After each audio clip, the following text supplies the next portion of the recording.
Ada ayat-ayat yang khusus yang Allah gandingkan antara Ya, ya. konsep halal dan thayyiban. Ya, Ada yang Allah sebutkan thayyibah saja, ada yang ya. Allah sebutkan sebagai halal dan thayyiban. Tapi dalam konteks persediaan halal, kita ambil kalimah halal dan thayyiban. Jadi mungkin juga Ya. kita boleh kaitkan antara ayat-ayat yang Allah turunkan sebagai wahyu tapi dipraktiskan dalam Ya, ya. Indonesia. Sesungguhnya yang halal itu jelas dan yang haram itu juga jelas. Bagaimanapun di antara keduanya terdapat perkara yang tidak jelas, yang syubhah, yang mana ramai orang yang tidak mengetahuinya. Okey, terima kasih Ustaz Amri. So kita pergi terus kepada persoalan yang Ustaz kemukakan. Sebenarnya kalau kita semak dalam Quran, daripada awal Quran sampai hujung, ada 4 tempat. Ada 4 tempat daripada 4 surah yang Allah Subhanahu Wa Taala ulang sebut halalan thayyiban ini, exactly the same word, side by side. Halal dan thayyib ini di 4 tempat. So kita nak pergi satu persatu. Dan sebenarnya Ustaz, yang paling penting yang saya nak share pada malam ni sebenarnya ialah sebenarnya keempat-empat surah yang mengandungi perkataan halal dan thayyiban digandingkan ni side by side ini, sebenarnya dia ada aspek yang sangat penting yang sedang Tuhan bicara, Tuhan sampaikan kepada kita sebenarnya. Yang aspek inilah yang kita nak highlight pada malam. Dengan maksud halal dan thayyiban yang kita ungkapkan itu, Allah Ta'ala sudah pun wahyukan ada konteksnya. Jadi tempat yang pertama ada konteksnya. Ada fokus aspek tertentu. Tempat yang kedua pun ada fokusnya. Dan fokus itu ada kaitan yang sangat jelas dengan realiti industri halal kita hari ini Ustaz.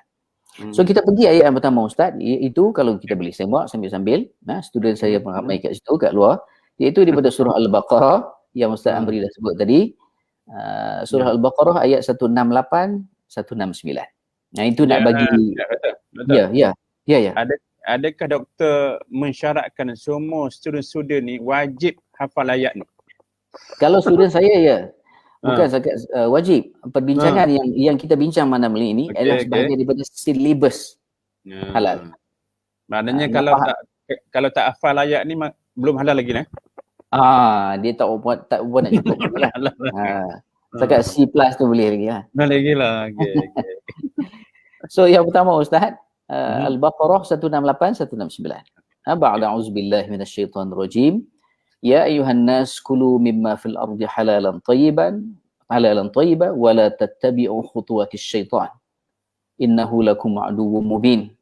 Innama ya'murukum bis-su'i wal fahsya wa an taqulu 'ala Allahi ma la ta'lamun. Kurang lebih maksud ni, wahai sekalian manusia, makanlah daripada apa yang telah Allah Ta'ala berikan di atas muka bumi ini yang halal dan baik. Dan yang tu kita kena perhatikan, ni nak faham konteks ni Ustaz. Wala tattabi'u khutuwatis syaitan. Jangan sekali-kali kamu ikut jejak langkah syaitan. Dia musuh kamu yang nyata. Dia sentiasa mengajak kamu untuk melakukan fahsya dan munkar. So jelas dalam ayat ini Ustaz, halal dan thayyiban Allah Ta'ala kaitkan dengan itba' khutuwatis syaitan, mengikut jejak langkah syaitan. Apa kena-mengenanya Ustaz? Jadi untuk meneliti dengan lebih mendalam, kita kena semaklah dia punya background of revelation. Gitu Ustaz.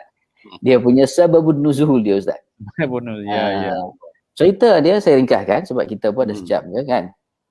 Ceritanya ialah kafir Quraisy dahulu, dia orang buat hukum tertentu, mengenakan hukum-hukum tertentu, menamakan binatang-binatang seperti saibah, wasilah, ham, yang tak sempat kita nak sembang pada malam ni. Rasanya kita boleh tengoklah kuliah-kuliah tafsir. Ham, bahirah, ini semua binatang-binatang yang sebenarnya halal. Tapi Arab pada masa jahiliah menggunakan binatang ini diperuntukkan untuk berhala-berhala mereka. Okey. Jadi apabila datang Muhammad sallallahu alaihi wasallam, datangnya Islam bagi tahu binatang ni memang halal, tetapi apabila mereka cuba mengaitkan perkara-perkara yang halal dengan unsur-unsur yang syirik, maka di situlah menyebabkan turunnya ayat ini Ustaz. So inilah dia konteksnya Ustaz.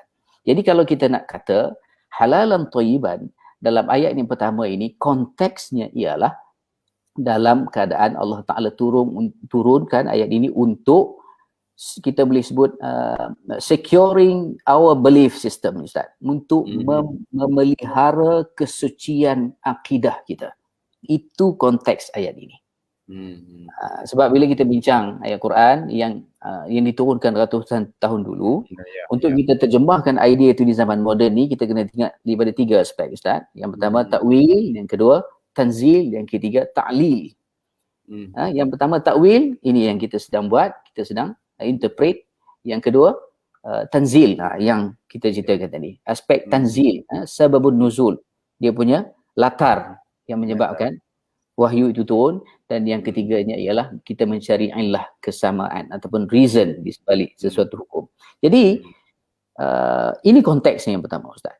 Jadi untuk kita kaitkan dengan realiti industri hari ini, Ustaz, kalau kita baca dalam manual prosedur kita, kalau mana-mana syarikat yang nak apply sedia halal, kita mensyaratkan beberapa perkara yang jelas memerlukan industri itu untuk dia haramkan untuk berada dalam premis. Di antaranya apa dia, Ustaz? Dia tidak boleh ada di dalam logo, di dalam produknya itu, illustration produknya itu, labeling produknya itu, ataupun di mana-mana premis manufacturingnya ialah segala perlambangan agama lain. Okay? Kita tak boleh ada dalam menu prosedur disebut any other religious emblem. Tak boleh ada. Okay? So tak boleh ada dalam label, tak boleh ada. Lepas tu kan, Ustaz? Lagi keluar roti halal, ada elemen-elemen agama lain, perlambangan agama lain, tu tak boleh. Jadi ada juga tak boleh syarat lain dalam menu prosedur yang disebut tidak boleh menamakan jenama-jenama produk halal ini dengan nama-nama Tuhan, nama dewa-dewa tertentu daripada agama lain. Tak boleh. Dan juga disebutkan bukan saja dari segi produk, dari segi marketing produk juga. Jelas disebut dalam menu prosedur kita, tidak boleh produk itu dipromosikan in conjunction with any other religious festival. Tidak boleh dipromosikan secara bersama dengan apa-apa festival agama lain. Jadi syarat-syarat yang macam ini, Ustaz, jelas menunjukkan bahawa dalam aspek persijilan halal ini, kita menekankan juga aspek memelihara kesucian agama Islam, memelihara sistem akidah umat Islam.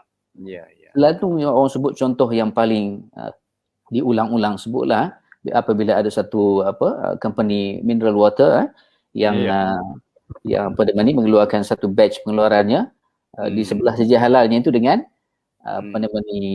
tahun melawat Selangor lebih kurang macam tu kan, dia letak di situ gambar ikonik di Selangor.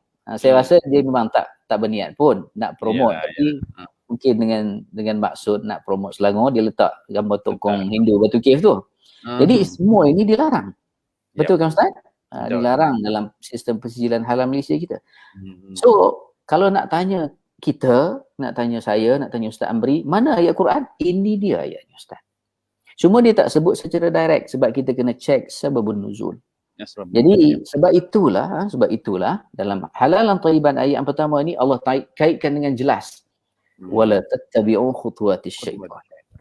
Khutuwatis syaitan tadi balik pada cerita Quraisy tadi, dia orang jadikan saibah, wasilah, ham, semua ni binatang-binatang untuk berhala mereka. Sedangkan itu adalah dihalalkan. Perbuatan itu mengaitkan elemen-elemen halal, rezeki-rezeki, sumber rezeki yang halal dengan elemen penyembahan agama lain, maka itu adalah dilarang. Okay? Jadi itu ya, Ustaz. Maknanya jelas kalau kita lihat bahawa ayat yang pertama yang Allah turunkan itu maknanya juga menyentuh soal akidah kan. Bukan hanya konsep halal ni hanya bab syariah fiqh saja dah. Maknanya masuk juga disebut sebagai akidah.